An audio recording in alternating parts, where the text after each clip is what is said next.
Olá, eu sou Maurício Dumont e irei dar início à videoaula sobre definição de limites, que é parte do requisito para obtenção da aprovação da disciplina de Fundamentos de Cálculos ministrada pelo professor Miguel Ângelo da Universidade Federal do Oeste do Pará. E posterior a mim irão falar meus parceiros de equipe, que são a Thaís Emanuele, a Suelen Machado e o David Nicolas. Primeiramente, antes de iniciarmos, precisamos entender o problema da tangente. Etimologicamente, a tangente vem do latim tangens, que significa tocando. Inspirado nos trabalhos de René Descartes, Pierre Deformé queria desenvolver uma maneira de determinar quando uma função estaria no seu ponto de máxima e de mínima, sem que precisasse ser visualizada graficamente. Uma maneira que ele achou de caracterizar uma reta no plano cartesiano foi definido o ângulo que essa reta fazia em relação ao eixo, comumente chamado de ângulo de inclinação, como nós podemos observar aqui nessa imagem. Porém, Isaac Barrow percebeu que, se traçada uma curva a uma reta tangente, poderia-se assim então unir pontos e assim se obter a inclinação da reta da tangente. E isso foi sendo desenvolvido e gerou a ideia de limite que é utilizada nos dias atuais, que vai ser falada posteriormente. Eu sou a Thaís Emanuele, vou dar continuidade ao assunto e falar um pouco sobre o problema da velocidade. Como sabemos, a velocidade é a distância percorrida, ΔS, dividida pelo tempo que levou para percorrer, ou seja, ΔT. Então, vai ficar ΔS igual a, velocidade média igual a ΔS sobre ΔT. E a velocidade instantânea é quando esse ΔT ele vai para zero. Porém, a gente não pode tomar ΔT como sendo zero e é o que a gente vai tentar esclarecer no decorrer. A noção de velocidade, em particular, a velocidade de um objeto precisamente em um instante específico, é um pouco complicada de definir com precisão. Por exemplo, o instante em que o atleta cruzou a linha de chegada e ele estava correndo a 18 km por hora. Como é possível concordar com essa afirmação? Que, levando em consideração, você não conseguir fazer a medição lá, tirar uma foto, por exemplo. Você não vai poder calcular porque já estaria parado, né? Então, através da fórmula, a gente vai poder ter esse resultado mais preciso. Então, ele nos traz um exemplo aqui. Suponhamos que uma bola é solta a partir do ponto de observação no alto da Torre Cine, em Toronto, a 450 metros acima do solo. Encontre a velocidade da bola após 5 segundos, ou seja, ele não quer a partir do ponto inicial, ele quer a partir lá dos 5 segundos já. E como faremos isso? Bom, por meio de experimentos feitos ali alguns séculos atrás, Galileu descobriu que a distância percorrida por qualquer objeto em queda livre é proporcional ao quadrado do tempo de queda. Esse modelo é para a queda livre, ele despreza a resistência do ar. Bom, e se a distância percorrida após t segundos for chamada de S de t, a medida em metros, então a lei de Galileu ela pode ser expressa pela seguinte equação. S de t igual a 4,9t ao quadrado. E essa constante, S de t igual a 4,9, ela tem a ver com a constante de aceleração causada pela velocidade. Bom, e digamos que a dificuldade em encontrar ali a velocidade após aqueles 5 segundos está porque estamos tratando de um único instante de tempo, que seria t igual a 5. Nós não temos um intervalo de tempo.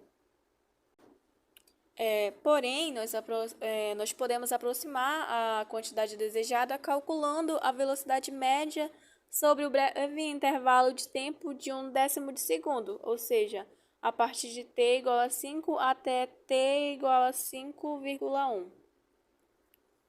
Como está aqui na tabela. Essa seria a fórmula que nós vamos utilizar. Velocidade média é igual a mudança de posição dividido pelo tempo decorrido. Em seguida, nós vamos ter a substituição desses valores. O tempo inicial é igual a 5,1 menos temos S, que também ali a outra velocidade. Tudo isso dividido pelo tempo, que seria de 0,1 segundos. Foi feita a substituição desse valor aqui de 4,9 é aquele lá da fórmula utilizada por Galileu, e nós podemos obter o resultado de 49,49 metros por segundo. Ou seja, é parecido com aquele problema da tangente que foi citado anteriormente. Então, aqui, como vocês podem ver, foi elaborada uma tabela para vários intervalos de tempo. E aparece, então, né, que à medida que encurtamos o período do tempo, a velocidade média ela fica cada vez mais próxima de 49 metros por segundo, e a velocidade instantânea, quando t é igual a 5, é definida como o valor limite dessas velocidades médias em períodos de tempo cada vez menores, começando em t igual a 5. Assim, a velocidade instantânea após esses 5 segundos é igual a 49 metros por segundo. Bom, aqui eu coloquei um eixo, no caso o eixo x, e o que tentamos aproximar aquele valor ali de A, no caso 5, achar o que fosse mais próximo possível, e esse valor poderia variar tanto da direita quanto da esquerda. E também acredito que essa foi a forma mais fácil de tentar explicar essa fórmula. E foi isso, obrigada. Os demais colegas vão dar continuidade ao assunto. Meu nome é Suelen e eu vou dar continuidade abordando o tema de definição de limite. Primeiramente, né, a gente tem um exemplo. A fórmula que vai ser usada é f de x, e essa fórmula ela se lê da seguinte forma, né? Para onde o y parece estar indo à medida que x se aproxima de A, né? A gente tem uma figura que a gente vai denominar de figura 1, né? É a única figura que tem abaixo da fórmula.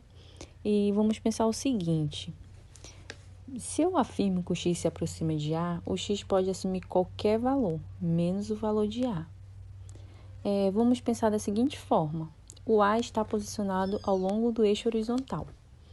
A gente pode observar na figura 1, né? É constante. Essa aproximação em relação ao A pode acontecer a partir de dois sentidos da aproximação pela direita. A gente tem uma seta apontando para a direita do A e uma seta apontando da esquerda para a mesma direção do A, né? Pode acontecer a partir de dois sentidos, né? Da mesma forma também por valores menores que ele. E essas aproximações se chamam aproximações pela esquerda. Então, sempre haverá a possibilidade de realizar essa aproximação em relação a qualquer constante bilateralmente, tanto como para a direita como para a esquerda, né? Possibilidade teórica sempre existe, já a possibilidade de prática nem sempre existe, né? Então, o Nicolas vai dar continuidade e vai estar mostrando na prática mais sobre... Bom, continuando aqui, né, o trabalho de limite, né, a apresentação de limite. Eu me chamo David e agora eu vou falar um pouco mais dos exemplos, né, tanto na prática agora, né, porque eu já escrevi agora aqui de maneira simplificada para vocês entenderem. E como dito anteriormente pela colega, né, já pescando o que ela disse, eu vou mostrar esse exemplo numa forma de gráfico, né, para vocês. E como podemos ver, existe um eixo vertical, né, que contém, nesse Y ali, né, contém 1, 2 e 3, que eu fiz, e um longo eixo horizontal, né, que é representado pelo eixo X, né, onde estão os números 2, 6, 10 e 14. Então, pois bem, o gráfico ele contém alguns pontos de descontinuidade, né, que são representados pelos pontinhos pretos. E esse gráfico ele representa 4 situações, né, para se determinar um limite, né? Eu fiz 4 situações e, como falado antes, né, o limite ele vai ser avaliado de maneira bilateral, ou seja, tanto pela direita quanto pela esquerda, certo? Então a gente vai ver isso já, né? Então essas bolinhas elas são preenchidas e estão ligadas somente nos casos de observação, em que o 2, o 6 e o 10, né, eles estão representados ali pelo eixo, pelos 10 e 14, né, o X.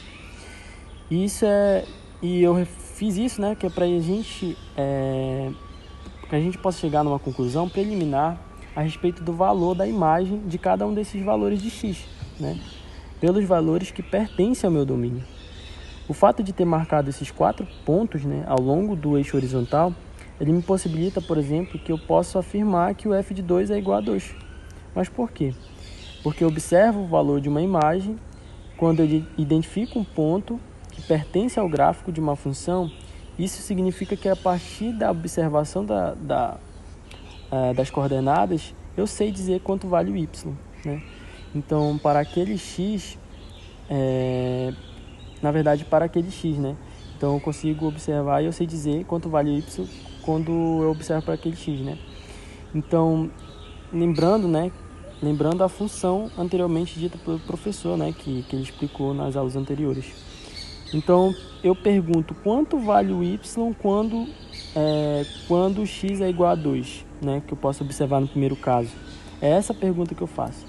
Eu subo, né? Na verdade, eu não consigo representar aqui, mas eu consigo verificar que quando eu vou pela direita para a esquerda, a setinha mostrando, e tem uns riscos bem pertinho do ponto, a gente pode ver que quanto mais ele se aproxima, né? O limite, né? Então, eu tenho que ver, né, quanto vale o y quando o x é igual a 2. Então, no primeiro caso, em que o f de 2 é igual a 2, né, eu tenho que observar isso. Eu tenho que perceber isso. E no caso 6 também, no f de 6 lá, a pergunta é também quanto vale o y quando o x é igual a 6. Né? Então, é a mesma coisa a gente vai fazer. Então, no primeiro caso, em que o f de 2 é igual a 2, é realizado duas aproximações em que se aproxima tanto pela esquerda quanto pela direita. Né? Essa aproximação é representada por sinais que está mostrado bem nos exemplos, né? Tem um sinal de maisinho, né? Bem do lado do 2, do 6, do 10 e do 14, né? E eu observo, né? Isso significa que os valores eles não têm nada de relacionado à soma, né? Nada disso. É só para representar que o lado direito é o positivo e o lado esquerdo é o negativo, certo? Então, para onde o y parece estar indo à medida que o x se aproxima de 2? Essa é a pergunta que eu tenho que fazer relacionado a esses sinais, né? Então, se ele está vindo de direita para a esquerda, eu tenho que observar para onde ele está indo. Se ele está indo em direção ao 2, então significa que o f de x pelo lado direito é igual a 2. Se eu observar que pelo lado esquerdo também ele está indo em direção ao 2, né, relacionado à linha, ele também vai valer 2. Logo, o limite existe nessa função, certo? Então, tanto na função quanto nos limites. Então o limite ele existe, né? Independente se a função estiver errada ou não. Agora, no segundo exemplo, né, no segundo caso, o limite já não existe. Por quê? Porque eles se divergem. Se você observar no segundo caso, do 6, a setinha ela aponta para a bolinha vazia e da bolinha preenchida tem um limite lá próximo, que é 1, né? Que é 3, na verdade. E o da bolinha vazia é 1. Por quê? Porque se a gente observar o limite, ele está indo em direção ao eixo, a função 1. Então, você pode observar que quanto mais ele se aproxima da função 1, quanto mais ele se aproxima do eixo y, né? Da função y, então o valor dele vai ser 1. E quanto mais ele se aproxima do lado esquerdo agora, né, da esquerda para a direita, a gente pode observar que a linha dele ela traça ali pelo 3, ela vai valer o valor 3, certo? Assim como também no terceiro caso, do f de 10, que é igual a 1, né, ele já não, o limite também existe. Por quê? Porque justamente, tanto pela função quanto pela parte dos limites somente, né, eles já se encontram, né, e não importa, né, porque o limite existe porque os limites laterais eles se coincidem, ou seja, eles se convergem, né. E no de f de 6, né, o limite não existe porque eles se divergem e não concordam entre si. Aí no f de 10, né, que é a função f de 10, O limite ele vai existir porque também se coincidem, né? Mesmo que a função valha, quando falamos de uma função que significa que a gente passa do limite.